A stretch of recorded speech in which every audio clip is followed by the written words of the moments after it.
O Senhor é indulgente, é favorável.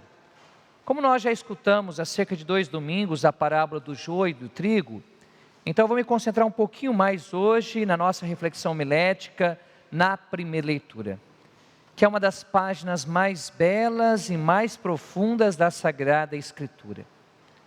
Isso nos revela apenas uma coisa: nós católicos precisamos redescobrir a importância do Antigo Testamento na nossa vida cristã e na nossa teologia. Infelizmente nós temos ideias errôneas sobre o Antigo Testamento, que combatidas pela igreja, inclusive no século II depois de Cristo, mas como se diz, heresias sempre são renovadas e apresentadas em uma outra roupagem. Há aqueles católicos mal formados, mal catequizados que dizem: eu gosto de ler somente o Novo Testamento, porque o Novo Testamento apresenta um Deus bom, um Deus misericordioso. Eu não gosto de ler o Antigo Testamento, porque é um Deus violento, que tem muita guerra, que manda matar. Isso é uma ignorância crassa, que precisa ser vencida. Isso não faz justiça ao Antigo Testamento.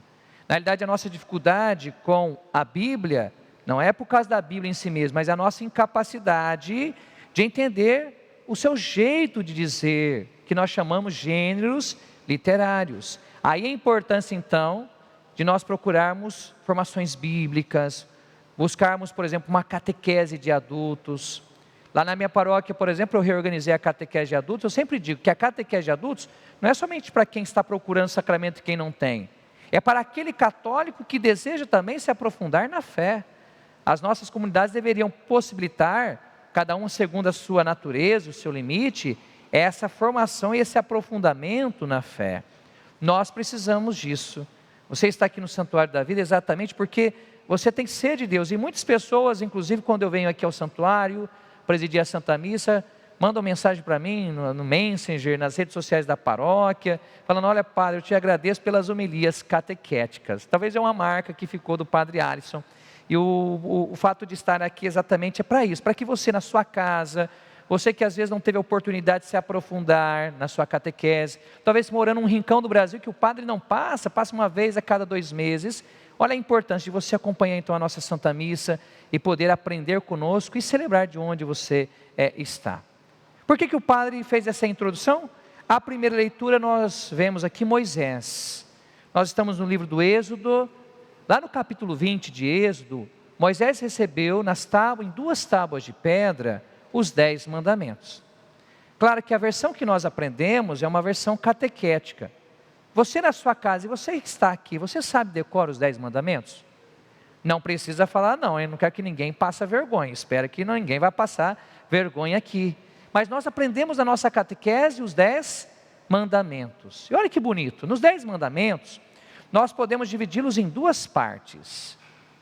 Como que eram 2 tábuas de pedra.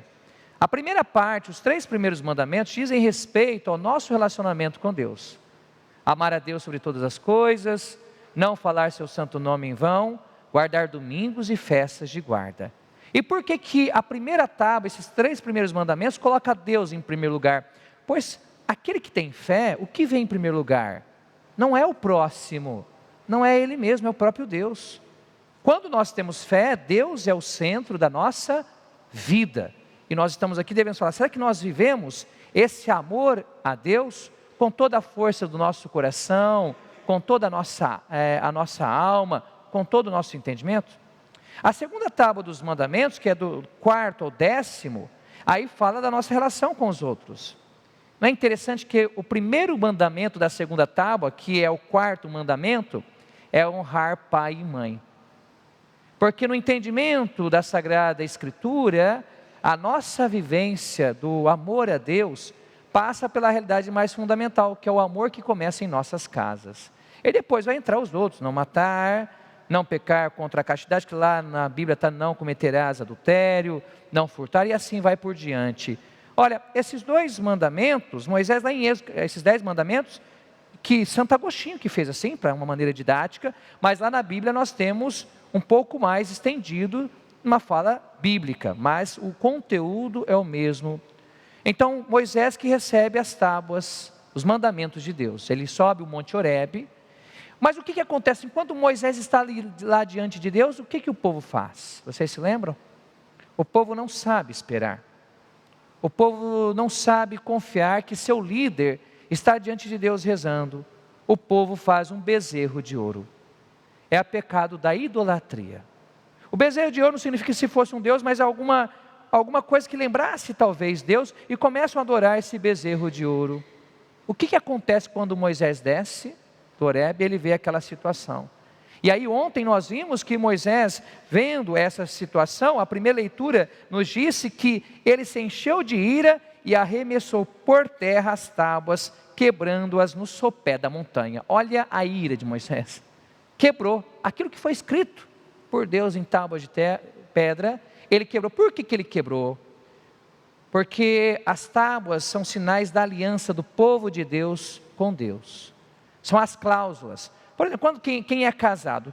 Quem é casado na igreja não tem um símbolo que usa no dedo? Não é a aliança? Qual que é a aliança entre Deus e o povo? É a lei, os mandamentos. Moisés quebra porque o povo quebrou a aliança. Não foi Deus quem quebrou, foi o povo que não soube esperar e caiu no pecado da idolatria. E hoje a primeira leitura, nós vemos uma mudança, porque Moisés vai diante de Deus, vai interceder pelo povo, e Deus se revela a Moisés como um Deus de misericórdia. Não nega o pecado do povo, o pecado da idolatria, que tenta colocar Deus, outra coisa no lugar de Deus. E aqui nós católicos, você que é católico, eu sei que muitos católicos hoje são atacados por aqueles que pertencem a outras denominações religiosas, que dizem que nós católicos somos idólatras. Tem que estudar um pouco mais a Bíblia. Nós não somos idólatras. O que é idolatria na Bíblia? É colocar qualquer realidade no lugar de Deus, absolutizando-a.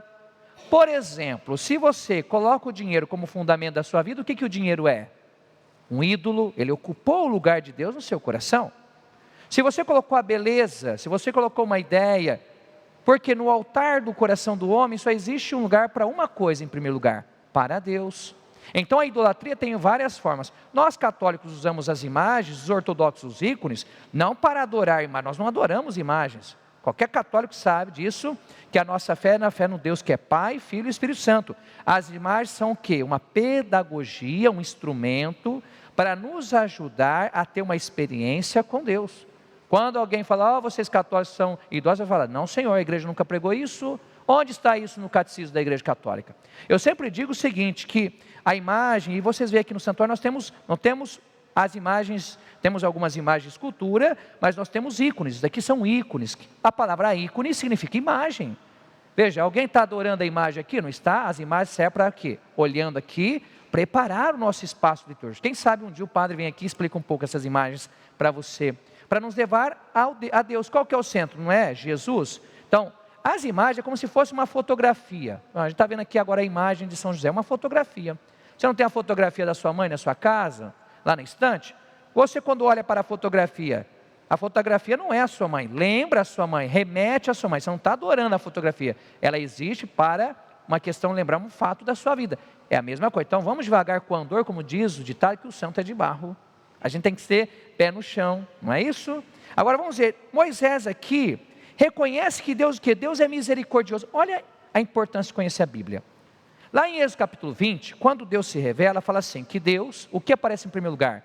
Que Deus pune até a quarta geração e depois aparece a misericórdia divina. Aparece isso lá em Êxodo 20.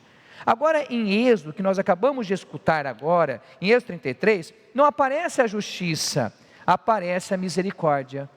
O Senhor, Deus misericordioso e clemente, paciente, rico em bondade e fiel, que conserva a misericórdia por 1000 gerações. Ora, Moisés, diante do pecado do povo que pecou, Moisés reconhece que o que vem antes não é a justiça divina, o que vem antes é a sua misericórdia. Porque a maneira como Deus ama o seu povo pecador é fazendo com que esse povo, mesmo pecando, possa se encontrar com ele. E olha como que a leitura termina. Moisés esteve ali com o Senhor 40 dias e 40 noites. Olha a importância de entender a Bíblia. Quem ficou 40 dias e 40 noites no deserto? Vocês se lembram? Jesus. Se você não entende o Antigo Testamento, você não vai entender nada sobre Jesus. Sem comer pão e nem beber água. Jesus também lá no Evangelho não comeu nem pão nem água. e escreveu nas tábuas as palavras da aliança, os 10 mandamentos. Ou seja, aquela primeira tábua que foi quebrada, agora Moisés reescreve, porque Moisés entende que a lei, ela é sinal da misericórdia e do amor do Senhor. Dai graças ao Senhor porque Ele é bom, eterna é a sua misericórdia. E o povo de Israel, mesmo sendo infiel a Deus por longo de todos os séculos, mas Deus sempre se manifestará e permanecerá fiel à sua aliança. Tanto é verdade que para nós católicos, que nós falamos quando a gente for celebrar, este é o cálice da nova e eterna aliança. Para nós cristãos, como que a lei é vivida? Não em tábuas de pedra, mas é vivida onde? Na tábua do coração. Deus agora, por meio de seu Filho Jesus, escreve no seu coração a lei. Não porque nós merecemos, mas porque Cristo, na sua infinita bondade, torna possível a nossa aliança com o Senhor. Nós vamos continuar essa Santa Missa, porque celebrar a Eucaristia é renovar essa única aliança na história bíblica que vem lá com Moisés, desde com Noé, e se realiza plenamente na pessoa de nosso Senhor Jesus Cristo. Este programa tem o apoio dos nossos benfeitores. Seja você também um benfeitor, evangelizando com a gente. 0 Operadora 11 4200 8080.